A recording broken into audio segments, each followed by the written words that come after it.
പൈസയുടെ വിഷയം അതാണ് പ്രിയപ്പെട്ടവരെ. ഞാനും നിങ്ങളും പെട്ടുപോയിരിക്കുന്നത് ആ വിഷയത്തിലല്ലേ? മനുഷ്യന്റെ പോക്കറ്റിൽ തൊട്ട് കളിച്ചാൽ അവന്റെ സ്വഭാവം അറിയാമെന്ന് ലോകത്തോട് പഠിപ്പിച്ച പ്രവാചകന്റെ അണികളായ ഞാനും നിങ്ങളും ചിന്തിച്ചു നോക്കുക. ഈ കസേരകൾ ഇരിക്കുന്നവരിൽ ഏറ്റവും കൂടുതലും ആരാ? പാവപ്പെട്ടവരാണ്, സാധുക്കളാണ്. നിങ്ങൾ ആലോചിച്ച് നോക്കേ, എന്റെ പ്രസംഗ ഡേറ്റ് എഴുതുന്ന ഡയറിയിൽ കാസർഗോഡ് ജില്ലയിൽ 9 പേരുടെ നമ്പര് ഞാൻ പ്രത്യേകിച്ച് എഴുതിയിട്ടിട്ടുണ്ട്. ആ 9 പേരും കൂലിവേലക്കാരും പാവപ്പെട്ടവരും കഷ്ടപ്പെട്ട് ജീവിക്കുന്നവരുമാണ്. നിങ്ങൾക്കൊക്കെ ഒരു ധാരണയുണ്ടല്ലോ, ഉസ്താദ് ബാക്കവി കാശുകാരൻ പ്രസംഗത്തിന് വിളിക്കുമ്പോഴേ വരുള്ളൂ, ഫ്ലൈറ്റ് ഇറക്കി കൊടുത്താലേ വരുള്ളൂ, 1.5 ലക്ഷം ഓഫർ ചെയ്താലേ വരുള്ളൂ. അതൊക്കെ എന്നെ കുറിച്ച് പറയുന്നവന് നാവ് പുഴുത്തു പോകും. അള്ളാഹു കാത്തിരിക്കട്ടെ. കാരണം എന്തെന്നറിയോ? ജീവിതത്തിൽ ഒരുപാട് അനുഭവിച്ചവനായ എൻ്റെ പ്രിയപ്പെട്ടവരെ, 15-ാമത്തെ വയസ്സിൽ പ്രഭാഷണത്തിന് വേണ്ടി സ്റ്റേജിൽ കയറി നിൽക്കുമ്പോ എന്റെ പ്രിയപ്പെട്ട ഉപ്പ പട്ടിണി കിടക്കുന്ന എനിക്ക് വേണ്ടി കഴിക്കാൻ നമ്മുടെ നാട്ടിലുള്ള ചക്കയുടെ ചൊള ചൂടാക്കി പാചകം ചെയ്തിട്ട് പ്രസംഗത്തിന് ശേഷം വീട്ടിൽ പോയി കഴിച്ചവനാ ഞാൻ. പക്ഷേ വന്ന വഴി മറക്കാൻ ഒരിക്കലും എൻ്റെ പ്രിയപ്പെട്ട ഇന്നും എൻ്റെ ഉപ്പയും എൻ്റെ ഉമ്മയും കിടക്കുന്നത് ചെറ്റക്കൂടില്ല. ഞാൻ വീട് വെച്ചിട്ട് വിളിച്ചിട്ട് പോലും അവർ വരൂല, അതിൽ കിടക്കൂല. അവർക്ക് അതിൽ തന്നെ കിടന്ന് മരിക്കണം. അത് കാണുമ്പോൾ ഒരിക്കലും നമുക്കൊന്നും വന്ന വഴി മറക്കാൻ തോന്നൂല എൻ്റെ പ്രിയപ്പെട്ടവരെ.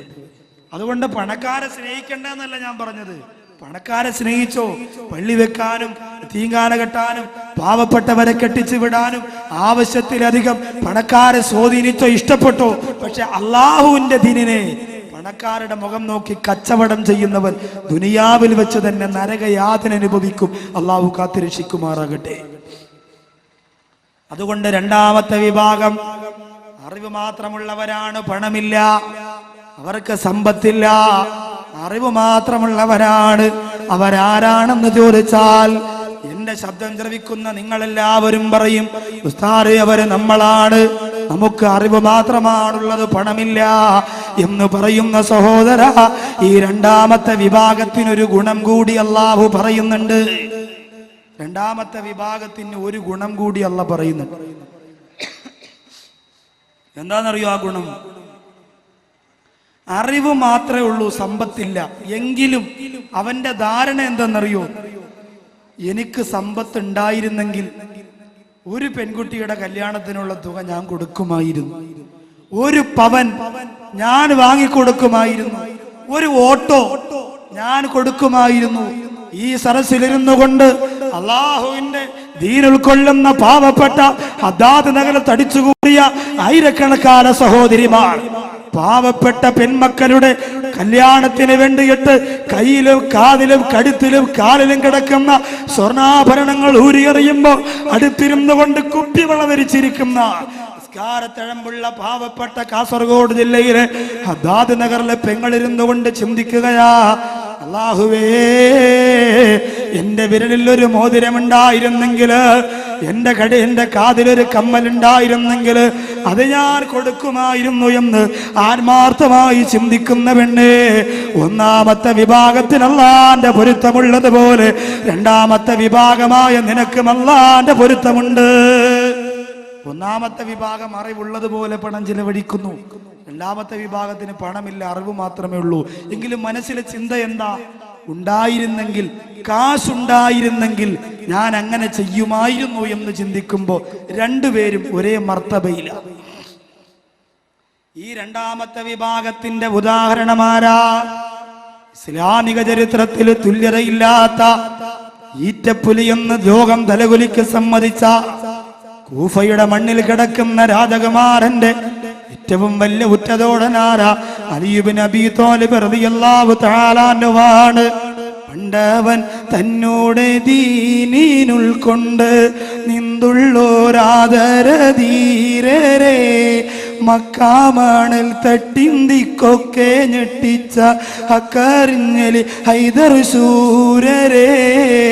ബഹുമാനപ്പെട്ട അലി ഹൈദർ കറാർ അലി റളിയല്ലാഹു അൻഹുവിന്റെയും ഫാത്തിമ ബീവി റളിയല്ലാഹു അൻഹയുടെയും പേര് പറയുമ്പോൾ പുളകം കൊള്ളുന്ന എന്റെ പ്രിയപ്പെട്ട മുസ്ലിം ചെറുപ്പക്കാരാ, തിരുനബിയുടെ വസിയത്തും വഫാത്തും എന്ന കാസറ്റ് കഴിഞ്ഞാൽ ഏറ്റവും അധികം ഈ വിനീതന്റെ പ്രഭാഷണത്തിൽ വിറ്റഴിച്ചു കൊണ്ടിരിക്കുന്നത് കാസർഗോഡ് ജില്ലയുടെ പവലിൽ ഞാൻ പ്രഭാഷണം നടത്തിയ ഫാത്തിമ റളിയല്ലാഹു അൻഹയുടെ ഭാഗമാണ്.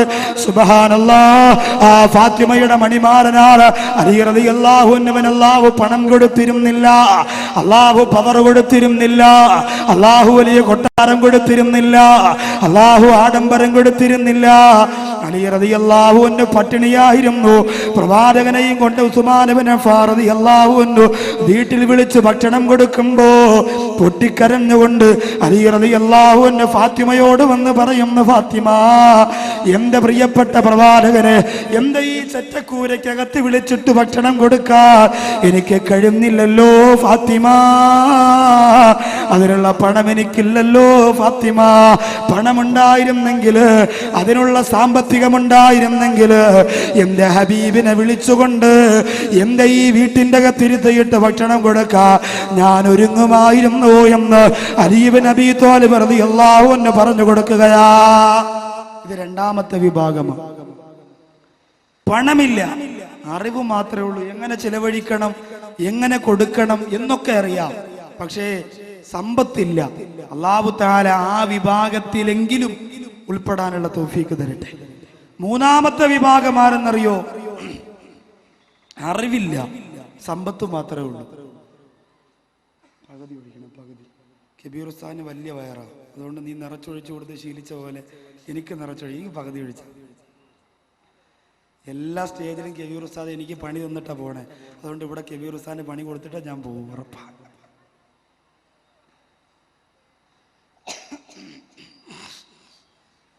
അപ്പോ മൂന്നാമത്തെ വിഭാഗം എന്നറിയോ? അറിവ് ഇല്ല, സമ്പത്ത് മാത്രമേ ഉള്ളൂ. നമ്മുടെ നാട്ടിലെ ചില ചെറുപ്പക്കാരെ പോലെ നിസ്കരിക്കാൻ വരുന്നില്ലേടെ, ഇൻഷാ അല്ലാഹ് വരണം, പോക്കറ്റിൽ 1000ന്റെ നോട്ട് ഇങ്ങനെ മടക്കി വെച്ചിരിക്കും.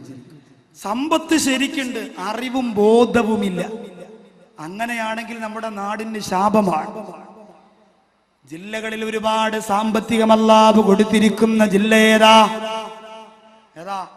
പറയാൻ ഇച്ചിരി മടിയായിരിക്കും നിങ്ങൾക്ക്. ജില്ലകളിൽ സാമ്പത്തിക ഇച്ചിരി കൂടുതൽ കൊടുത്തിട്ട് ജില്ല ഏതാ? പറയ്. കാസർഗോഡ് അഭിമാനത്തോടെ പറയ്, അൽഹംദുലില്ലാ മനസ്സിന്റെ അകത്ത് തട്ടിക്കെട്ട് പറയ്. പാവപ്പെട്ട ഹദ്ദാദ് നഗറിൽ 25-ാം തീയതി പാവപ്പെട്ട കണ്ണീര് കുടിക്കുന്ന 7 മക്കൾക്ക് സന്തോഷത്തിന്റെ താലിച്ചരട് കൊടുക്കാൻ കാസർഗോഡ് ജില്ലയുടെ ഹദ്ദാദ് നഗറിന്റെ സഹോദരങ്ങൾക്ക് സാധിക്കുമെങ്കിൽ അല്ല പണം തന്നു എന്ന് പറയാൻ ഒരുത്തനെയും പേടിക്കേണ്ട കാര്യമില്ല. അഭിമാനത്തോടെ പറഞ്ഞു, ആരെയാ പേടിക്കാം? അല്ല തന്ന പണം തന്നു എന്ന് തന്നെ പറയാം, തന്നു തന്നെ പറയാം.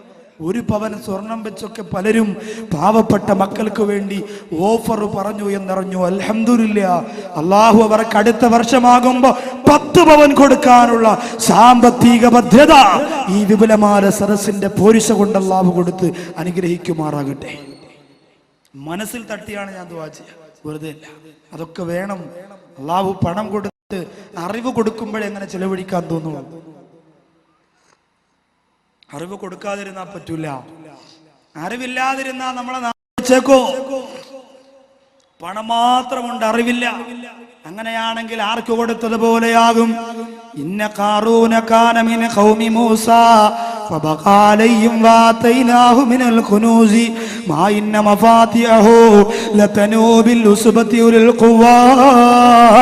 700 ഒട്ടകം ചുമന്നാലും തീരാത്ത ധനശേഖരണത്തിന്റെ താക്കോൽ കൂട്ടങ്ങളുമായി ദുനിയാവിന്റെ തൊലിക്ക് പുറത്ത് ജീവിച്ച മൂസാ നബി അലൈഹിസ്സലാമിന്റെ സമുദായത്തിലെ കാലഘട്ടത്തിൽ ജനിച്ച ഖാറൂൻ എന്ന് പറയുന്ന മനുഷ്യന്റെ കഥ അല്ലാഹുവിന്റെ പരിശുദ്ധ ഖുർആനിലൂടെ പഠിച്ചുപോയ എന്റെ പ്രിയപ്പെട്ട മുസ്ലിമേ, അവൻ അല്ലാഹു പണം കൊടുത്തു, അവൻ അല്ലാഹു വലിയ കൊട്ടാരം കൊടുത്തു, അവൻ അല്ലാഹു വലിയ സുഖം കൊടുത്തു, അവൻ അല്ലാഹു താരാട്ടുപാടാ തോടികളെ കൊടുത്തു, അവന്റെ കാല് ഞെക്കിക്കൊടുക്കാൻ തൊലിവെളുപ്പുള്ള തരണീമണികളെ കൊടുത്തു, അവന്റെ പാതിരാത്രി പകലാക്കി മാറ്റാൻ ചുണ്ടു ചുമന്ന തക്കാളിക്കവുള്ള കാശ് കൊടുത്ത് വാങ്ങുന്ന മദാമമാര് ഖാറൂനിന്റെ നെഞ്ചത്ത് കിടന്നുരുണ്ടുപോയെങ്കിൽ അവസാന ഖാറൂൻ അല്ലാഹു കൊടുത്ത പണിയെന്താ? വഖസഫ്നാ ബിഹി വബിദാരിഹിൽ അർള്.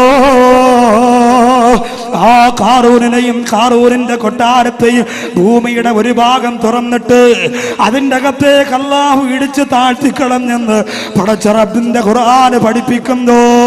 ആ വിഭാഗത്തിലാകണമോ എന്റെ കാസർഗോഡ് ജില്ലക്കാരാ? അല്ലാഹു പണം മാത്രം തന്ന പേപ്പട്ടികളെ പോലെ, പോത്തുകളെ പോലെ, മൂരികളെ പോലെ തിന്നാനും കുടിക്കാനും സുഖിക്കാനും രസിക്കാനും കളിക്കാനും ചിരിക്കാനും ആഹ്ലാദിക്കാനും ആനന്ദിക്കാനും മാത്രം മൃഗങ്ങളെ പോലും നാണിപ്പിക്കുന്ന തരത്തിൽ ജീവിക്കാൻ വിധിക്കപ്പെട്ടവനായി മാത്രം അതപ്പതിക്കണമോ എന്റെ പ്രിയപ്പെട്ടവരെ? ഒരിക്കലും ആ വിഭാഗത്തിൽ ഞാനും നിങ്ങളും പെട്ടുപോകരുത്. എന്തിനാ അങ്ങനെ ഒരു ജീവിതം? എന്തിനാണ് അങ്ങനെ ഒരു ജീവിതം? സ്വർണ്ണമഞ്ചത്തിൽ കൊണ്ടുവന്നടക്കിയാലും പ്രിയമുള്ളവരെ, കുറച്ച് ദിവസങ്ങൾ കഴിയുമ്പോൾ ആ ശരീരത്തിന്റെ അവസ്ഥ പരിതാപകരമാണ്. അല്ലാഹു കാത്തിരക്ഷിക്കട്ടെ. അതുകൊണ്ട് തീരുമാനമെടുക്കണം നമ്മൾ. അല്ലാഹു പണം തന്നെങ്കിൽ അറിവുണ്ടാക്കിയിട്ട് ആ പണം അതുപോലെ ചെലവഴിക്കണം. ഇല്ലാതെ ഖാറൂനിനെ പോലെ തിന്നാനും കുടിക്കാനും രസിക്കാനും സുഖിക്കാനും മാത്രം അള്ള തന്ന പണം വരുമ്പോഴാണല്ലോ മനുഷ്യന്റെ മനസ്സ് മാറുന്നത്. എത്രയോ സഹോദരങ്ങൾ ഗൾഫിൽ കിടന്ന് കഷ്ടപ്പെടും. ഗൾഫുകാരന്റെ ഭാര്യയാണ് എന്ന് പേര് കെട്ടാൻ വേണ്ടിയിട്ട് പ്രിയപ്പെട്ട സഹോദരിമാർ സാധാരണ ധരിച്ചുകൊണ്ടിരിക്കുന്ന ചെരുപ്പ് മാറ്റി ഐഹീരിന്റെ ചെരുപ്പാക്കും. മുടി സ്ട്രൈറ്റ് ചെയ്യും. പിന്നെന്താ, പിരിയം പ്ലക്ക് ചെയ്യും. നമ്മുടെ നാട്ടിലേക്ക് അങ്ങനെ പറയാം, ഇവിടെ എന്താണെന്നറിയില്ല. പിരിയം ഇങ്ങനെ ക്ലീൻ ആക്കി എടുത്ത് വടിച്ചു കളഞ്ഞിട്ട് അവിടെ ഒരു മഷി പുരട്ടും, ഒരു പെയിന്റ്. ഇതൊക്കെ കാശ് വരുമ്പോ ചെയ്യണതാ. ഇപ്പൊ നമ്മൾ ആലോചിച്ച് നോക്കിയാൽ നമ്മുടെ ഉസ്താദുമാർക്ക് കിട്ടുന്ന ശമ്പളം ബറക്കത്തുള്ളതാ. അത് എല്ലാ ജില്ലയിലും അങ്ങനെ തന്നെ, കാസർഗോഡ് മാത്രമല്ല. 2500 3000 കൂടുതൽ അങ്ങനെ എടുക്കലില്ലല്ലോ. അങ്ങനെ ഒരു ഭാഗ്യം അള്ള വേണ്ടി വെച്ച് വന്നിട്ടുണ്ട്. കേരളത്തിൽ ഒരു സ്ഥലത്തും അത്ര കൂടുതൽ കിട്ടലില്ല. പിന്നെ 4000 രൂപ 4500 രൂപ 100 രൂപ ഉസ്താദിന് കൂട്ടിയാൽ പിന്നെ സെക്രട്ടറി വന്നിട്ട് പറയും, ഇനി അടുത്ത ബലി പെരുന്നാളിനെ കൂട്ടോളൂ കേട്ടോ എന്ന് പറയും. 100 രൂപ ഒരു വർഷത്തേക്ക് കൂട്ടിയതാ. അപ്പൊ ഈ പാവപ്പെട്ട ഉസ്താദ് ഇങ്ങനെ വീട്ടിൽ ചെല്ലുമ്പോ ഭാര്യ പറയണു, അപ്പുറത്തെ സുൽവത്ത് സ്കൂട്ടി എടുത്ത് സ്കൂട്ടി. അപ്പോ ഭർത്താവായ ഉസ്താദ് ചോദിക്കും, നീ എന്തെടുത്തു? ഞാൻ 15 വക ഏടെടുത്തു. ഓതാനല്ലേ എനിക്ക് പറഞ്ഞിട്ടുള്ളൂ. എത്ര ആലോചന വന്നത്, അവസാനം കിട്ടിയത് മെയിലായി പോയി. ഇത് പറയും, ഇതൊക്കെ പറയും.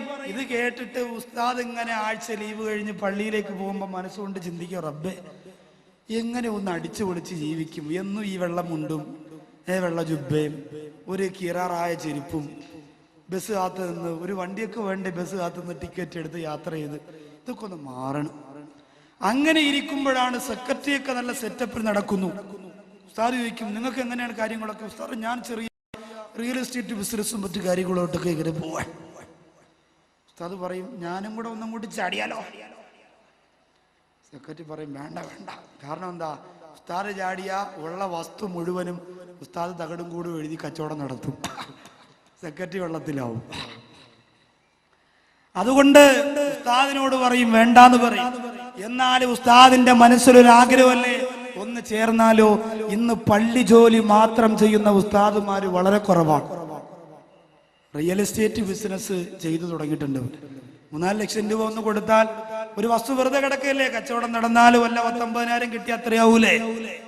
എന്നാൽ അതിന് മെനക്കെടാത്തവരോ എങ്ങനെയെങ്കിലും ഒരു വിസ ഉണ്ടാക്കി ഗൾഫിലേക്ക് പോയാൽ, പ്രിയമുള്ളവരെ, ഗൾഫിലേക്ക് പോയി കഴിഞ്ഞാൽ ഉസ്താദിന്റെ ഭാര്യയാണെങ്കിലും മനസ്സ് മാറുകയാണ്. ഒന്നാമത്തെ ശമ്പളം വരുമ്പോ ഇന്നലെ വരെ തലമറച്ചിരുന്ന പ്രിയപ്പെട്ട ഉസ്താദിന്റെ ഭാര്യക്കൊരു തോന്നല, ബ്യൂട്ടി പാർലറിൽ പോയിട്ട് മുടിയൊന്ന് സ്ട്രെയിറ്റ് ചെയ്യണം. സക്കാഫിയുടെ ആണെങ്കിലും ബാക്കവിയുടെ ആണെങ്കിലും അഹ്സനിയുടെ ആണെങ്കിലും മന്നാനിയുടെ ആണെങ്കിലും തോന്നാൻ വലിയ താമസം വേണ്ട.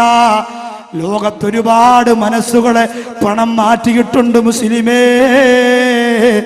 ഒരുപാട് പേരുടെ മനസ്സിനെ പണം മാലിന്യമാക്കിയിട്ടുണ്ട്. കാസർഗോഡ് ജില്ലയിൽ ഞാൻ എന്തിനാ നിങ്ങളോട് പറയുന്നത്?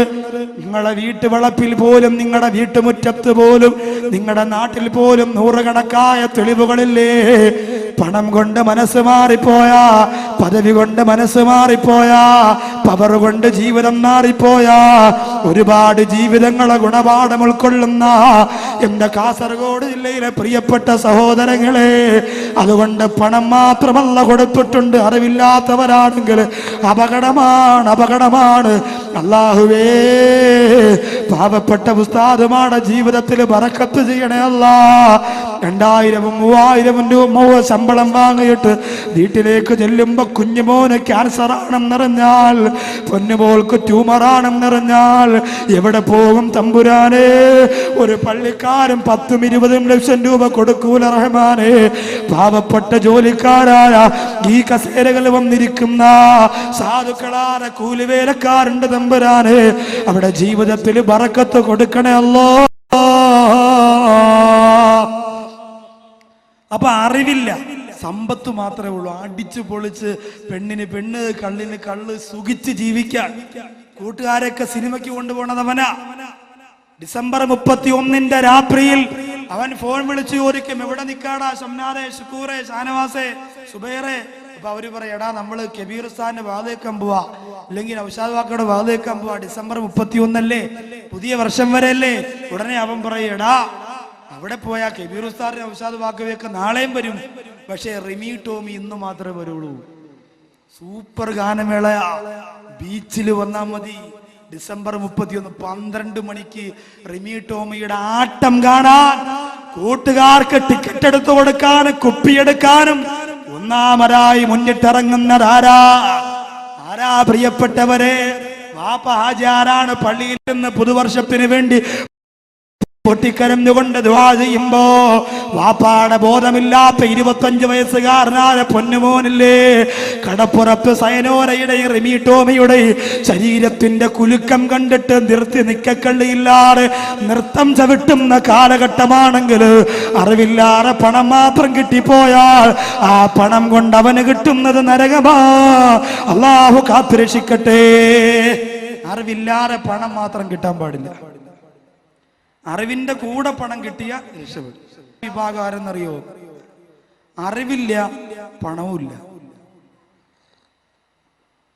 പക്ഷേ അവർക്കും അള്ളാഹുവിന്റെ വെറുപ്പുണ്ട്. അതെങ്ങനെയാണ് കിട്ടുക വെറുപ്പ്? അറിവില്ല, പണവുമില്ലെങ്കിൽ പിന്നെ എന്തിനാ പടച്ചോന്റെ വെറുപ്പ്? നിങ്ങളിപ്പോ എല്ലാവരും ചിന്തിക്കും, ഉസ്താദേ നമുക്ക് അറിവില്ല, എന്റെ പോക്കറ്റ് 10-20 രൂപയേ ഉള്ളൂ, ബക്കറ്റ് നിങ്ങൾ എന്തായാലും എടുക്കുമെന്നറിയാം. പക്ഷെ അത് വാക്കോ വന്നാൽ ആദ്യം പറയണ ബക്കറ്റാന്ന് നമുക്കറിയാം. അപ്പൊ അതുകൊണ്ട് എന്തായാലും ബക്കറ്റിൽ 10 രൂപ നമ്മൾ ഇടാറുണ്ട്. ബാക്കി 10 രൂപ അങ്ങോട്ട് പോകുമ്പോൾ ഒരു ചായ കുടിക്കാനോ വേറെ കാശ് എൻ്റെ കയ്യിലില്ല. പിന്നെ അറിവ്, നിങ്ങളെ പോലെ ഉസ്താദുമാര് പ്രസംഗിക്കുമ്പോൾ വന്നിരുന്ന് കേൾക്കും, കാസറ്റുകൾ വാങ്ങിക്കൊണ്ടുപോയി കേൾക്കും. ഇതല്ലാതെ വേറെ അറിവൊന്നും ഞങ്ങൾക്കില്ല ഉസ്താദെ എന്നു പറയുന്നവർക്ക് അള്ളാന്റെ വെറുപ്പെന്തിനാ? അറിവില്ലെങ്കിലും അവന്റെ മനസ്സിന്റെ ചിന്ത എന്തെന്നറിയോ? പണമുണ്ടായിരുന്നെങ്കിൽ അവനെ പോലെ സിനിമയ്ക്ക് പോകാമായിരുന്നു, പണമുണ്ടായിരുന്നെങ്കിൽ മറ്റവനെ പോലെ കള്ളു കുടിക്കാമായിരുന്നു, പണമുണ്ടായിരുന്നെങ്കിൽ ഡിസംബർ 31 കൂട്ടുകാർക്ക് കുപ്പിയെടുത്തു കൊടുക്കാമായിരുന്നു എന്നു മനസ്സുകൊണ്ടവൻ മോഹിക്കുകയാണ്. അങ്ങനെയുള്ളവനും അള്ളാന്റെ തൃപ്തിയില്ല. ആയിരക്കണക്കാര സഹോദരിമാര് അബ്ബാദ് നഗറിന്റെ പ്രഭാഷണം കേൾക്കാൻ വന്നിരിക്കുമ്പോ എന്റെ പ്രിയപ്പെട്ട പെങ്ങന്മാരോട് പറയട്ടെ, സഹോദരിമാര് ചിന്തിക്കുകയാ, അല്ലാഹുവേ എനിക്ക് പണമുണ്ടായിരുന്നെങ്കിൽ അപ്പുറത്തെ സുൽവത്തിനെ പോലെ ഞാനും നടക്കുമായിരുന്നു. ക്യൂടെക്സ് പുരട്ടിക്കൊണ്ട്, മുടി സ്ട്രെയിറ്റ് ചെയ്തുകൊണ്ട്, അതേ ചുണ്ട് ലിപ്സ്റ്റിക് പുരട്ടിക്കൊണ്ട്, കാമുകന്മാരെ തോളത്ത് കൈയിട്ടുകൊണ്ട് ഞാനും നടക്കുമായിരുന്നെന്ന് കൊതിച്ചു പോകും പെണ്ണ്. ഈ അവസാനം പറഞ്ഞ 2 വിഭാഗത്തിൽ പെടല്ലേ. അല്ലാഹു നമ്മെ കാത്തുരക്ഷിക്കട്ടെ. അള്ളാന്റെ പരലോകം, ആ പരലോകത്ത് എല്ലാ കാര്യങ്ങൾക്കും ഒറ്റ ചോദ്യമാണ്. ആയുസ് എന്തിന് ചിലവഴിച്ചു? ആരോഗ്യം എന്തിന് ചിലവഴിച്ചു? യുവത്വം എന്തിന് ചിലവഴിച്ചു? അള്ളാന്റെ റസൂല് പറയുകയാ, ലാ തസൂലു ഖദമാ അബ്ദിൻ ഹത്താ യുസ്അല അൻ 40. 4 കാര്യങ്ങളെ കുറിച്ച് ചോദിക്കാറ് ഒരു മനുഷ്യന്റെ കൽഭാരം ചലിപ്പിക്കാൻ കഴിയൂല. എന്നിട്ട് അല്ലാഹുവിന്റെ റസൂൽ പറയുന്നു 3 കാര്യങ്ങളോട് ചോദ്യം ഒറ്റ ചോദ്യമാണ്, 4ാമത്തെ കാര്യത്തിൽ മാത്രം 2 ചോദ്യമാണ്. പരലോകത്ത് 4 കാര്യങ്ങളെ കുറിച്ച് മൊത്തത്തിലുള്ള ചോദ്യം. ആ 4 കാര്യങ്ങളിൽ 3 കാര്യങ്ങൾക്ക് ഒരു ചോദ്യമേ ഉള്ളൂ. ആയുസ് എന്തിന് ചിലവഴിച്ചു, യുവത്വം എന്തിന് ചിലവഴിച്ചു, ഇൽമ് എന്തിന് ചിലവഴിച്ചു. 4ാമത്തെ കാര്യത്തിന് മാത്രം 2 ചോദ്യമാണ്. പണം എങ്ങനെ ഉണ്ടാക്കി, എങ്ങനെ ചിലവഴിച്ചു. പണം എങ്ങനെ ചിലവഴിച്ചു എന്ന് മാത്രമല്ല ചോദിക്കുന്നത്, എവിടെ നിന്നുണ്ടാക്കി എന്ന് വരെ ചോദിക്കും. ധനമെങ്ങിനാ നീ അന്ന് സമ്പാദിച്ചതും, അത് ഏത് മാർഗമിലാണ് ചിലവ് നീ ചെയ്തതും. എങ്ങനെയാണ് നീ പണം സമ്പാദിച്ചത്, എങ്ങനെയാണ് ചിലവഴിച്ചത്, ഈ 2 ചോദ്യം ചോദിക്കുമെങ്കിൽ ഇതിൻ്റെ അകത്തിരിക്കുന്ന ഈ ശബ്ദം ശ്രവിക്കുന്ന നമ്മളെല്ലാവരും നമ്മുടെ പോക്കറ്റിൽ എത്ര രൂപയുണ്ടെന്നൊന്ന് തീരുമാനിക്കുക. ഇപ്പൊ ബക്കറ്റ് എടുക്കാനല്ല, പിരിക്കാനല്ല. നിങ്ങൾ ആലോചിച്ചോ, 1000 ഉണ്ടെങ്കിൽ 1000, 5000 ഉണ്ടെങ്കിൽ 5000, 10000 ഉണ്ടെങ്കിൽ 10000, ചെക്കാണെങ്കിൽ അത്, ATM ആണെങ്കിൽ അതിൽ എത്ര രൂപ ATM അക്കൗണ്ടിൽ ഉണ്ടാവും എന്ന് ചിന്തിക്കാം. ചിന്തിച്ചല്ലോ എല്ലാവരും? അന്തം വിട്ടിരിക്കല്ലേ, ചിന്തിക്കാൻ വേണ്ടി പറഞ്ഞത്. ആലോചിച്ചോ, ഞാൻ എൻ്റെ പോക്കറ്റിലുള്ള കാശിനെ കുറിച്ച് അങ്ങനെ ചിന്തിക്കുകയാണ്, എത്ര രൂപ ഉണ്ട് പഠിച്ചത്. നിങ്ങളും അങ്ങനെ ചിന്തിക്കണം. സഹോദരിമാര് മോതിരം, വള, കമ്മല്, മാല, പിന്നെ ചെറിയൊരു പേഴ്സ് ഉണ്ടാവുമല്ലോ. പേഴ്സിൽ പല അറകളും ഉണ്ട്. എല്ലാ അറയും കൂടെ തുറന്നാൽ മദീനയും മക്കയും വിലയ്ക്ക് വാങ്ങാനുള്ള കാശുണ്ടാവും. എന്നാലും തുറക്കത്തില്ല, പോട്ടെ. ആ കാശെല്ലാം കൂടി നമ്മുടെ കയ്യിലുണ്ട്. ഇത് എവിടെ നിന്നാണ് നമുക്ക് കിട്ടിയത്? നമ്മളൊന്ന് ചിന്തിച്ചു നോക്കി. ഇത് എവിടെ നിന്നാണ് കിട്ടിയത് എന്നൊന്ന് ചിന്തിച്ചു നോക്കി. അള്ളാഹു എൻ്റെ കയ്യിലിരിക്കുന്ന കാശ് 1000 രൂപയുണ്ട്, 2000 രൂപയുണ്ട്, 5000 രൂപയുണ്ട്. ഇത് എവിടെ നിന്നാണ് എനിക്ക് കിട്ടിയത് പടച്ചവര്? എല്ലാവരും ഒന്ന് ചിന്തിച്ചു നോക്കി, എവിടെ നിന്നാ കിട്ടിയതെന്ന് ആലോചിച്ച് നോക്കി. ഞാൻ ആലോചിച്ച് നോക്കണ്ട, എവിടെ നിന്നാണ് കിട്ടിയത് പടച്ചവര്? നിങ്ങൾ ഇങ്ങനെ ആലോചിച്ച് നോക്കി, എവിടെ നിന്നാണ് കിട്ടിയത്? ചില ആൾക്കാർ ഇപ്പൊ ചിന്തിക്കുമ്പോൾ ചിരി വരും. അള്ളാഹുവേ, എത്ര പേരെ പറ്റിച്ചും വലിപ്പിച്ചുമാണ് റബ്ബേ ഞാൻ ഈ കാശ് പോക്കറ്റ് വെച്ചിരിക്കുന്നത്. എത്ര പേരെ. ഒരു സ്ഥലത്ത് ബേക്കറി ഉദ്ഘാടനത്തിന് ഇപ്പൊ ബേക്കറിയുടെ പേര് അബ്ദുൽ മലിക്കുൽ ഗഫൂർ എന്നാണ്. രുചി ബേക്കറി, തണൽ ബേക്കറി എന്ന് കേട്ടിട്ടുണ്ട്. അബ്ദുൽ മലിക്കുൽ ഗഫൂർ. എന്താ പേരിടാൻ കാരണം എന്ന് ചോദിച്ചപ്പോ വാപ്പാടെ പേര് ചോദിച്ചപ്പോ വാപ്പാടെ പേരില്ല, വാപ്പാടെ പേരിട്ട ബേക്കറിയൊക്കെ നിന്ന് കത്തു സാറേ, അത്രയ്ക്ക് മണക്കത്താ. പിന്നെ ഇത് ആരെ പേര്? ഇത് ദുബായിലുള്ള എൻ്റെ അറബിയുടെ പേരാ. ആ പേരിടാൻ കാരണം അറബിയെ വലിപ്പിച്ചുകൊണ്ടാണ് ഞാനിത് തുടങ്ങിയതെന്നാ. അപ്പൊ ഇതാണ് എങ്ങനെ ഉണ്ടാക്കി എന്ന് ചിന്തിച്ചു നോക്കിയാൽ അല്ലാഹു നാളെ ചോദിക്കും, എവിടെ നിന്നാ പണമുണ്ടാക്കിയത് ചോദിക്കും. പെങ്ങളെ ചോദിക്കും. ദുബായിലും അബുദാബിയിലും മസ്കറ്റിലും ഖത്തറിലും സൗദി അറേബ്യയിലും എല്ലാം പോയി ഏതെങ്കിലും ഒരു സാധുവാന അറബിയാണ് കയ്യിൽ കെട്ടിയതെങ്കിൽ അവനെ അടിച്ച് വശത്താക്കിയിട്ട് അവന്റെ ഉള്ളതല്ല ഊറ്റിയെടുത്തുകൊണ്ട് വന്നിട്ട് നാട്ടിൽ വന്നിട്ട് ഷാർജ ബേക്കറി തുടങ്ങുന്ന, നാട്ടിൽ വന്ന് മസ്കറ്റ് ഹോട്ടൽ തുടങ്ങുന്ന പ്രിയപ്പെട്ട മുസ്ലിമേ, മിന്നൈന ഇക്തസബ, എവിടെ നിന്നാണ് നീ പണമുണ്ടാക്കിയതെന്ന് അല്ലാഹു ചോദിക്കുന്നതാ. മറുപടി കൊടുക്കാൻ കഴിയുമോ എന്റെ പ്രിയപ്പെട്ടവരെ? കഴിയണം. പട്ടിണി കിടന്നാലും ഹറാമാറ പണം നമുക്ക് വേണ്ട പ്രിയപ്പെട്ടവരെ. പട്ടിണി കിടന്ന് ഭക്ഷണം കഴിക്കാതെ മരിച്ചുപോയാലും മറ്റുള്ളവരെ വഞ്ചിക്കുന്ന, മറ്റുള്ളവരെ പറ്റിക്കുന്ന കാശ് നമുക്ക് വേണ്ട. ബഹുമാനപ്പെട്ട അബൂ ദുജാന റളിയല്ലാഹു അൻഹു പ്രവാചകന്റെ സമക്ഷത്തിൽ നിന്ന് സുബഹി നിസ്കാരം കഴിഞ്ഞ് ഓടുകയാണ്.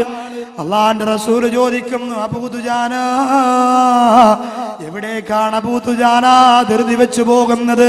പ്രഭാതമാണല്ലോ, കണ്ണീരോടെ ദുആ ചെയ്യാനുള്ള സമയമുണ്ടല്ലോ, എന്തിനാണ് ഓടുന്നതെന്ന് ചോദിക്കുമ്പോ കരഞ്ഞുകൊണ്ട് അബൂ ദുജാന പറയുന്നു, നബിയേ, എനിക്ക് 2 മക്കളാ നബിയേ, ഞാൻ ജോലിക്ക് പോയിട്ട് കിട്ടുന്ന കാശ് കൊണ്ട് വന്നിട്ട് വേണം എന്റെ മക്കൾക്ക് ഭക്ഷണം കഴിക്കാൻ നബിയേ.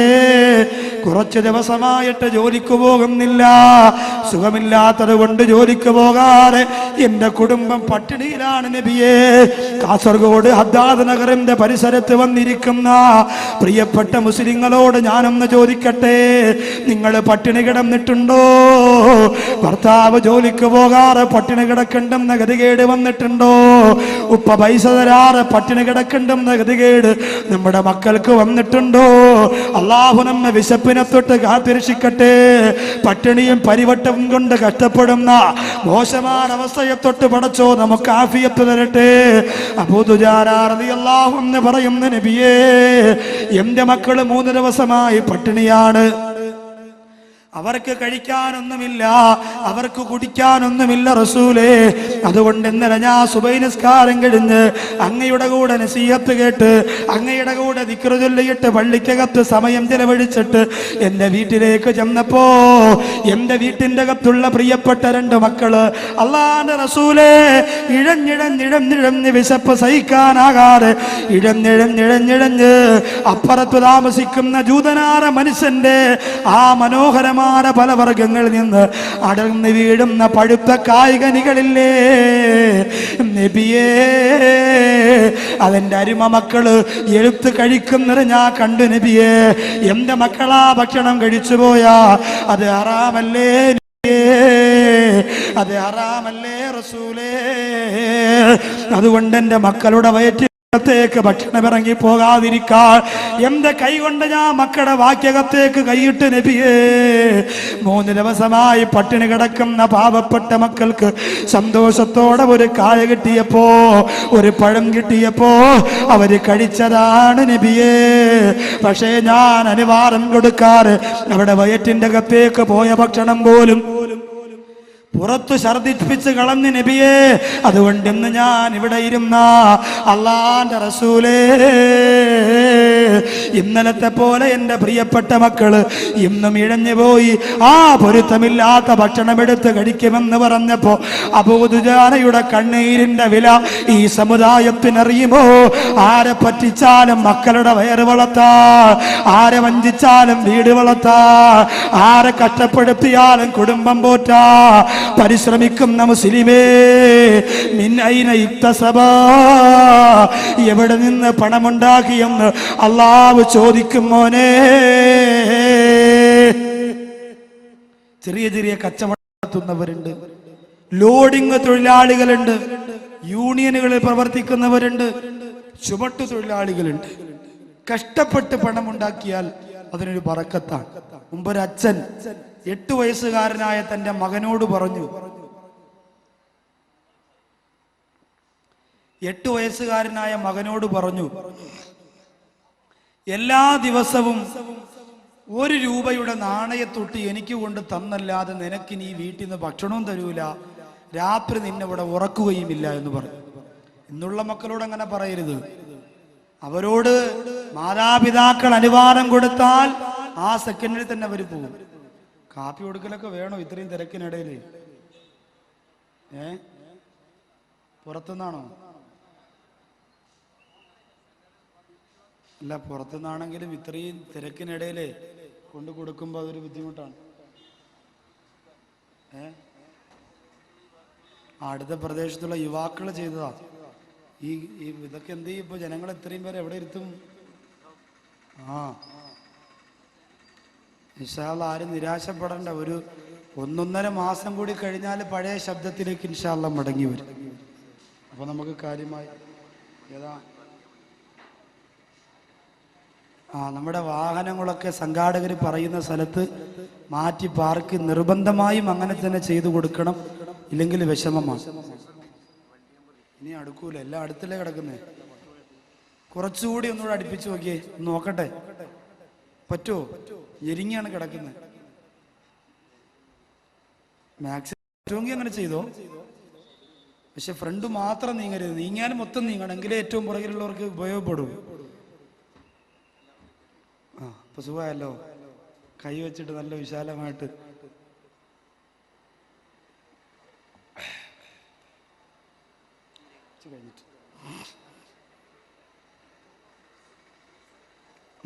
ബെഞ്ചൊക്കെ കൊണ്ടുവരുന്നുണ്ട്. ഇൻഷാ അല്ലാഹ് മദ്രസയുടെ ബെഞ്ചൊക്കെ കൊണ്ടുവരുന്നുണ്ട്. എന്തായാലും എല്ലാവരും പൊരുത്തപ്പെട്ട് ഉള്ള സൗകര്യത്തിൽ എല്ലാവരും സഹകരിക്കുക. കാരുണ്യവാനായ തമ്പുരാൻ ഈ സദസ്സിന്റെ പോരുഷയും ബറക്കത്തും സ്വീകരിച്ചുകൊണ്ട് നമ്മുടെ ദുആഇന് അല്ലാഹു ഉത്തരം തരുമാറാകട്ടെ. വിഷയത്തിലേക്ക് കടക്കുകയാണ്. ഒരുപാട് നേരം നീട്ടി പറയാനുള്ള ആരോഗ്യസ്ഥിതി ഇല്ലാന്ന് ഞാൻ പറയാതെ നിങ്ങൾക്ക് എല്ലാവർക്കും അറിയാം. എങ്കിലും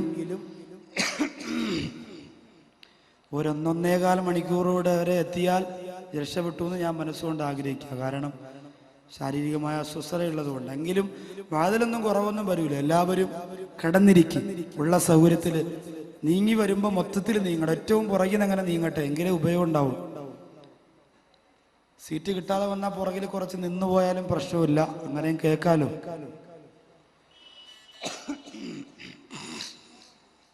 റോഡിൽ ദയവ് ചെയ്ത് ആരും നിൽക്കാതിരിക്കുക. കാരണം നമുക്ക് വാഹനങ്ങൾ അങ്ങോട്ടും ഇങ്ങോട്ടും പല ആവശ്യത്തിന് പോകുന്നവരുണ്ടാവും. നമ്മളായിട്ടൊരു തടസ്സം ആർക്കും ഉണ്ടാക്കി കൊടുക്കരുത്. അപ്പോ മകൻ വഷളായി വളരുന്നത് കണ്ട അച്ഛൻ പറഞ്ഞു, എല്ലാ ദിവസവും 1 രൂപയുടെ നാണയത്തൊട്ട് കൊണ്ട് തന്നെങ്കിലേ ഈ വീട്ടിൻ്റെ അകത്ത് എനിക്ക് കിടക്കാനും പറ്റുള്ളൂ, ഭക്ഷണം കഴിക്കാനും പറ്റുള്ളൂ. മകൻ സമ്മതിച്ചു. 1ാമത്തെ ദിവസം അച്ചാച്ചന്റെ അടുത്ത് പോയി പാക്കും പറ്റിയൊക്കെ ഇടിച്ചു കൊടുത്തിട്ട് പറഞ്ഞു, അച്ചാച്ച 1 രൂപ എനിക്ക് തരണം. 1 രൂപയല്ലേ ഉള്ളൂ. അച്ചാച്ചൻ 1 രൂപ കൊടുത്തു. ആ 1 രൂപയും കൊണ്ട് അവർ നേരെ വീട്ടിലേക്ക് ചെന്നു. വൈകുന്നേരമായി അച്ഛന്റെ കയ്യിലേക്ക് ആ 1 രൂപ കൊടുത്തു. അച്ഛൻ പറഞ്ഞു, ആ 1 രൂപ കിണറ്റിൽ കൊണ്ടുപോയി ഇടാൻ പറഞ്ഞു. അങ്ങനെ ആ 1 രൂപ പൊന്നുമകൻ കിണറ്റിൽ കൊണ്ടുപോയിട്ടു. അച്ഛൻ ചോദിച്ചു, ഇതെന്തിനാണ് കിണറ്റിലിട്ടെന്നറിയോ? മോൻ പറഞ്ഞു, അറിയില്ല. അച്ഛൻ പറഞ്ഞു, കുറച്ചു നാൾ കഴിയുമ്പോ ഈ കാശിങ്ങനെ വൃക്ഷമായി പൊടിച്ച് തടച്ച് വളർന്ന് അതിൽ നിന്ന് കാശിങ്ങനെ നമുക്ക് പറിച്ചെടുക്കാമെന്ന് പറഞ്ഞു. 2ാമത്തെ ദിവസം 1 രൂപ കൊടുക്കണമല്ലോ. അമ്മാമ്മയുടെ അടുത്ത് പോയി. അങ്ങനെ ഓരോ ദിവസം കുടുംബത്തിൽപ്പെട്ട ബന്ധുക്കളുടെ അടുത്ത് പോയി 1 രൂപ വാങ്ങി വാങ്ങി വാങ്ങി അച്ഛന്റെ കയ്യിൽ കൊണ്ടുവന്ന് കൊടുത്തു. ദിവസം ഒരുപാട് കഴിഞ്ഞു. അവസാനം അച്ചാച്ചനും അപ്പാപ്പനും ആരും കാശ് കൊടുക്കാതായി. വൈകുന്നേരം വീട്ടിലേക്ക് ചെല്ലണമെങ്കിൽ 1 രൂപ അച്ഛന്റെ കയ്യിൽ കൊടുത്തേ പറ്റുള്ളൂ. ഇനി എന്താണ് പോംവഴി? അവസാനം അയാൾ റെയിൽവേ സ്റ്റേഷന്റെ അരികിൽ പോയി ആ പാവപ്പെട്ട മകൻ കരഞ്ഞുകൊണ്ടിരുന്നു. ട്രെയിനിൽ വന്നിറങ്ങുന്നവരോട് ചോദിച്ചു, എനിക്ക് 1 രൂപ തരുമോ? അവര് പറഞ്ഞു, ഞങ്ങളുടെ ഈ സാധനം ചുമന്ന് ഞങ്ങളുടെ വീട്ടിൽ കൊണ്ടുവന്ന് വെച്ച് തന്നാ നിനക്ക് കാശ് തരാം. അങ്ങനെ 8 വയസ്സുകാരന്റെ തലയിൽ പെട്ടിയും കെട്ടും ചുമന്നുകൊണ്ട് ആ മുതലാളിയുടെ വീട്ടുപടിക്കൽ കൊണ്ട് വെച്ചു കൊടുത്തപ്പോൾ അയാൾ 1 രൂപ കൊടുത്തു. ആ 1 രൂപയും കൊണ്ട് ഓടി വരികയാണ്. അച്ഛന്റെ അടുത്ത് വന്നിട്ട് കയ്യിലേക്ക് ആ 1 രൂപ വെച്ചു കൊടുത്തപ്പോ അച്ഛൻ പറഞ്ഞു, ഇന്നലെ വരെ നിന്നോട് പറഞ്ഞതുപോലെ തന്നെ ഇന്നും ഞാൻ പറയുന്നു, ആ 1 രൂപ കിണറ്റിൽ കൊണ്ടുപോയി ഇടുക. ആ മകൻ 1 രൂപ നെഞ്ചോട് ചേർത്ത് വെച്ചുകൊണ്ട് പൊട്ടിക്കരഞ്ഞുകൊണ്ട് പറഞ്ഞു, എന്റെ അച്ഛൻ എനിക്കിനി ഭക്ഷണം തന്നില്ലെങ്കിലും വീട്ടിന്റെ അകത്ത് കയറ്റിയില്ലെങ്കിലും കുഴപ്പമില്ല, ഈ 1 രൂപ ഞാൻ കിണറ്റിന്റെ അകത്ത് കൊണ്ടിടുകയില്ല. അച്ഛൻ ചോദിച്ചു, അതെന്താ? ഇന്നലെ വരെ നീ ഞാൻ പറഞ്ഞ കാശ് കൊണ്ടിട്ടല്ലോ, ഇത് മാത്രം കൊണ്ടിടാത്തതെന്താ? അവൻ പറഞ്ഞു, ഇന്നലെ വരെ എനിക്ക് കിട്ടിയ 1 രൂപ കഷ്ടപ്പെടാത്ത കാശാ. അച്ചാച്ചന്റെ കയ്യിൽ നിന്നും അപ്പൂപ്പന്റെ കയ്യിൽ നിന്നും അമ്മുമ്മയുടെ കയ്യിൽ നിന്നും ഇരുന്ന് കാശാ. പക്ഷെ ഇന്ന് എന്റെ കയ്യിൽ ഇരിക്കുന്ന കാശ് ഞാൻ കഷ്ടപ്പെട്ട് വിയർപ്പൊഴുക്കിയിട്ടുണ്ടാക്കിയ കാശാ. അതുകൊണ്ട് ആ കാശ് ഞാൻ പാഴാക്കൂല എന്ന് 8 വയസ്സുകാരൻ പോലും പറഞ്ഞു പോരെങ്കിൽ എന്റെ പ്രിയപ്പെട്ട ഹദ്ദാദ് നഗർ പഠിച്ചുകൂടിയ ആയിരക്കണക്കാരെ പ്രിയപ്പെട്ട ചെറുപ്പക്കാരാ, നീ കഷ്ടപ്പെട്ട് കാശുണ്ടാക്കിയെങ്കിൽ ആ കാശ് കൊണ്ട് സിനിമയ്ക്ക് പോകൂല, ആ കാശ് കൊണ്ട് കള്ളുകുപ്പിയെടുക്കൂല, ആ കാശ് കൊണ്ട് കൂത്താട്ടം നടത്തൂല. കഷ്ടപ്പെടാതെ ഉപ്പാന്റെയും ഉമ്മാന്റെയും കയ്യിൽ നിന്ന് ഖജനാവിൽ നിന്ന് അവന് കാശുണ്ടാക്കുന്നത് കൊണ്ടാ, കഷ്ടപ്പാടും സങ്കടവും അറിയാതെ പണമുണ്ടാക്കിയത് കൊണ്ടാ, വിഷമവും പ്രയാസവും അറിയാതെ പണമുണ്ടാക്കിയത് കൊണ്ടാ. എന്റെ സഹോദരങ്ങള് ആർഭാടത്തിന് വേണ്ടി ആനന്ദത്തിന് വേണ്ടി പണം ചെലവഴിക്കുന്നത് അള്ളാഹു കാത്തുരക്ഷിക്കട്ടെ. അതുകൊണ്ട് പ്രിയമുള്ളവരെ, എവിടെ നിന്നാണ് പണം സമ്പാദിച്ചതെന്ന് അല്ലാഹു ചോദിക്കുമ്പോ വിയർപ്പൊഴുക്കി കഷ്ടപ്പെട്ട് ഹലാലായ രീതിയിലൂടെയാണ് ഞാൻ പണം സമ്പാദിച്ചതെന്ന് പടച്ചവരോട് പറയാനുള്ള മനസ്സ് ഈ ഒരുമിച്ച് കൂടിയ സഹോദരങ്ങളെ നിങ്ങൾക്ക് വേണം. അള്ളാഹിനോട് ധൈര്യത്തോടു കൂടി പറയാൻ, അല്ലാഹുവേ നീ തന്ന പൊരുത്തത്തോടുകൂടി തന്ന തൃപ്തിയോടുകൂടി തന്ന ചെറിയ ജോലി, ആ ജോലി കൊണ്ട് ആർത്തിയില്ലാതെ ആഡംബരമില്ലാതെ കഷ്ടപ്പെട്ട് ഞാൻ സമ്പാദിച്ച പണമാണ്. ഏറ്റവും എളുപ്പത്തിൽ പണമുണ്ടാക്കലാണ് എല്ലാവർക്കും ഇന്ന് ജോലി. അതിൽപ്പെട്ടതാണ് ചങ്ങല ബിസിനസ്സുകൾ. അതിന് മണി ചെയിൻ അങ്ങനെ ഒരു പേരുണ്ട്. കാസർഗോഡ് ജില്ലയിൽ അതിന്റെ പേരെന്തെന്ന് എനിക്കറിയില്ല. ഉഷാർ ബാക്കവിയോട് വന്നിട്ട് പറയും, ഉസ്താദേ കുറച്ചു കാലം കഴിഞ്ഞ് തൊണ്ടയൊക്കെ അടച്ച് പള്ളിയിലും ജുമയ്ക്ക് പോകാൻ പറ്റാത്ത സാഹചര്യമൊക്കെ വന്ന് സ്നേഹിച്ചവരും ഇഷ്ടപ്പെട്ടവരും ഒക്കെ ഫോൺ വരെ വിളിക്കാത്ത ഒരു സാഹചര്യം വരുമ്പോഴേ നിങ്ങൾക്ക് ജീവിക്കണ്ടേ? ഞാൻ പറയും ജീവിക്കണം. അതിന് എൻ്റെ ഒരു ക്ലാസ്സിൽ നിങ്ങൾ പങ്കെടുത്താൽ മതി. ഞാൻ പറയും എന്ത് ക്ലാസ്സാ? ഓഡിറ്റോറിയത്തിൽ 2 മണിക്കൂർ ക്ലാസ് ഉണ്ട്. അള്ളാഹനെ ചെന്നിരുന്ന് കൊടുക്കരുത്. ഇരുന്നു പോയാൽ മായാജാലക്കാരന്റെ മാന്ത്രികം പോലെ പോകുന്നവർ മുഴുവനും ആ മണി ചെയിനിൽ പങ്കു ചേർന്നിട്ടേ മടങ്ങി വരികയുള്ളൂ. അങ്ങനെ പ്രവർത്തിക്കുന്ന ആരെങ്കിലും ഉണ്ടെങ്കിൽ സങ്കടം തോന്നിയിട്ട് കാര്യമില്ല. പറയേണ്ടത് പറയാതിരിക്കാൻ നിവർത്തിയില്ല, അതുകൊണ്ട് പറയുന്നതാണ്. ആദ്യം 15,000 രൂപ വെച്ച് 3 മാസം അടയ്ക്കുക. എത്രയായപ്പോ? എന്നിട്ട് 3 വർഷം വരെ കാത്തിരിക്കുക. 3 വർഷം കഴിഞ്ഞാൽ പിന്നെ മരിക്കുന്നത് വരെ എല്ലാ മാസവും നിങ്ങളുടെ വീടിന്റെ മുമ്പേ 50,000-ന്റെ ചെക്ക് കൊണ്ടുവരുമെന്ന് പറയുമ്പോൾ ഞങ്ങൾക്കിപ്പോ അതിങ്ങനെ വന്നുകൊണ്ടിരിക്കുകയാണെന്ന് പറയുന്ന കേൾക്കുമ്പോ വീട്ടിന്റെ അകത്തിരിക്കുന്ന സഹോദരിമാരുടെ മനസ്സ് മയങ്ങിപ്പോകും. പാവപ്പെട്ട ഭർത്താവിനോട് പറയും, ഇക്കാ കാശുണ്ടാക്കണ്ടേ, വീട് വെക്കണ്ടേ, സൈനബാടെ വീട് പോലെ വലിയ വീട് വെക്കണ്ടേ, ശുക്കൂർ എടുത്ത വണ്ടി പോലെ വലിയ വണ്ടി എടുക്കണ്ടേ, അതുകൊണ്ട് നോക്കണ്ട ഉസ്താദ് പറഞ്ഞത് ഹറാമാണെന്നാണ്. എടി ഉസ്താദ് പറഞ്ഞത് ഹറാമാണെന്നാ. ഉടനെ ഈ പെണ്ണ് പറയും, മൊയ്ലിയാരതൊക്കെ പറയും, മുസ്ലിയാരതൊക്കെ പറയും, ഇത് ഹറാമാണെന്ന് പറഞ്ഞ് മാറ്റിവെച്ചാൽ നമുക്ക് ജീവിക്കണ്ടേ? മൊയ്ലിയാര് വന്ന് വീട് വെച്ച് തരോ? മുസ്ലിയാര് മക്കളൊക്കെ ചെലവ് കൊടുക്കോ? അതുകൊണ്ട് ഇതിൽ നിങ്ങൾ ചേരണം എന്ന് പറഞ്ഞുകൊണ്ട് ഹറാമായ പൈസയുടെ പങ്കുചേരൽ ഈ സമുദായം ഇന്ന് കണ്ടെത്തിയിരിക്കുകയാ. അതുപോലെ ഒരു നുള്ളു കഞ്ചാവിന്റെ വില കാസർഗോഡ് ജില്ലയുടെ ചെറുപ്പക്കാരാ നിങ്ങൾക്കറിയുമോ? 1 പവന് സ്വർണത്തിന്റെ വിലയാ. 1 പവന് സ്വർണത്തിന് കൊടുക്കുന്ന വിലയാണ് 1 നുള്ളു കഞ്ചാവിന്റെ വിലയെങ്കിൽ 1 പവന് സ്വർണത്തിന് വേണ്ടിയിട്ട് പാവപ്പെട്ട പെൺകുട്ടികളുടെ കല്യാണത്തിന് കഴുത്തിലടിഞ്ഞു കൊടുക്കാൻ, ഒരു മാലയ്ക്ക് വേണ്ടി, ഒരു വളയ്ക്ക് വേണ്ടി, ഒരു കമ്മലിന് വേണ്ടി, ഒരു സ്വർണത്തിന്റെ മുത്തിന് വേണ്ടി പൊട്ടിക്കരഞ്ഞുകൊണ്ട് ഹദ്ദാദ് നഗറിലുള്ള പാവപ്പെട്ടവരുടെ കാല് പിടിക്കുമ്പോ കൊടുക്കാൻ മനസ്സ് കാണിക്കുന്നവരെ, നമ്മുടെ മക്കളോ ക്യാമ്പസിന്റെ അകത്തളങ്ങളിൽ കള്ളക്കച്ചവടം നടത്തുന്ന കഞ്ചാവ് കച്ചവടത്തിന്റെ 1 നുള്ളു കഞ്ചാവിന്റെ വില 1 പവന് സ്വർണത്തിന്റെ വിലയാണെങ്കിൽ സുബ്ഹാനല്ലാഹ്,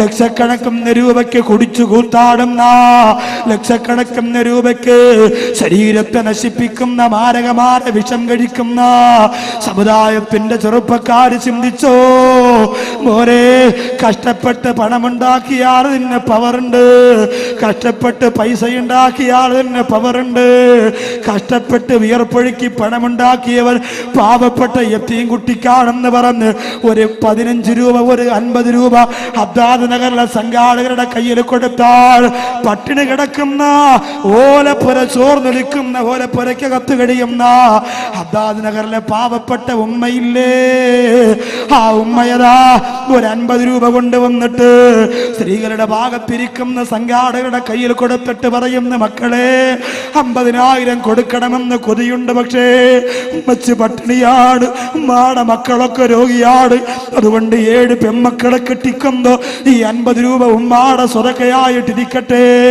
എന്ന് പറഞ്ഞുകൊണ്ട് പൊരുത്തമുള്ള 50 രൂപയുടെ ബറക്കത്ത് പറഞ്ഞറിയിക്കാ കഴിയില്ല പ്രിയപ്പെട്ടവരെ. ഒരിക്കലും അത് പറഞ്ഞറിയിക്കാൻ കഴിയില്ല. അതുകൊണ്ട് സമ്പാദിക്കുന്നത് നമ്മൾ എന്തിൽ നിന്ന് സമ്പാദിക്കുക? ഹലാലായ രീതിയിൽ നിന്ന് സമ്പാദിച്ചാൽ നമുക്ക് ഒരുപാട് നേട്ടമാണ്.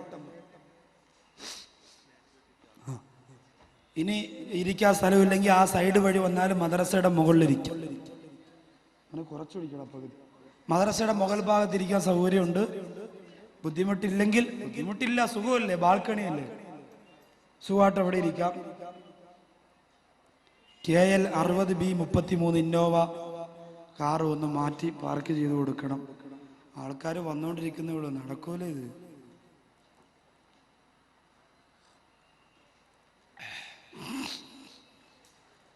എല്ലാവരും ദ്വാരക്കണം എൻ്റെ ശബ്ദത്തിന് വേണ്ടി. അത് പറയാനായിട്ടന്ന് വന്നേ, പ്രസംഗിക്കാൻ വന്നതല്ല. നിങ്ങൾ ഇത്രയും ജനങ്ങളെ കൊണ്ട് നാളെ കൊല്ലമ്പാടി, മറ്റന്നാൾ കൊല്ലമ്പാടിയിലെ സരസിലുള്ള ജനങ്ങളെ കൊണ്ടും ദ്വാ ചെയ്യിപ്പിക്കണം എന്നുള്ള ആഗ്രഹത്തിൽ വന്നത്. ഇത്രയും ജനങ്ങൾ വരുമെന്ന് എനിക്ക് എന്തായാലും അറിയാം. അവരൊക്കെ മനസ്സറിഞ്ഞ് ദ്വാ ചെയ്താൽ അല്ലാഹു സ്വീകരിക്കും. കാസർഗോഡ് ജില്ലയിലെ ഒരു പ്രിയപ്പെട്ട സഹോദരങ്ങളുടെ അടുത്തൊരു സംഭവം, സുബ്ഹാനല്ലാഹ്, ഞാൻ തൊണ്ട അടച്ച് ജുമാ പ്രസംഗവും അവരിവിടെ സംഘാടകരുണ്ടെങ്കിൽ, ഞാൻ ഈ പറയുന്ന സംഘാടകരുടെ ഉണ്ടെങ്കിൽ വാത് കഴിഞ്ഞ് എന്നെ കണ്ടിട്ടേ പോകാം. ഒരു 3-4 ചെറുപ്പക്കാര് തിരുവനന്തപുരം പള്ളിയിൽ വന്നു, കാസർഗോഡ് ജില്ലയിൽപ്പെട്ടവരാ. അവര് വന്നിട്ട് കുറച്ച് പത്രത്തിന്റെ കട്ടിങ്ങാണ് ആദ്യം കൊണ്ട് തന്നത്. അതിൽ മുഴുവനും ക്യാൻസർ രോഗികൾക്ക് അവര് സഹായം കൊടുക്കുന്ന ഫോട്ടോയാണ്. 50,000, 25,000, 30,000, 40,000 രൂപ വെച്ച് ക്യാൻസർ രോഗികൾക്ക് അവർ സഹായം കൊടുക്കുന്ന ഫോട്ടോ.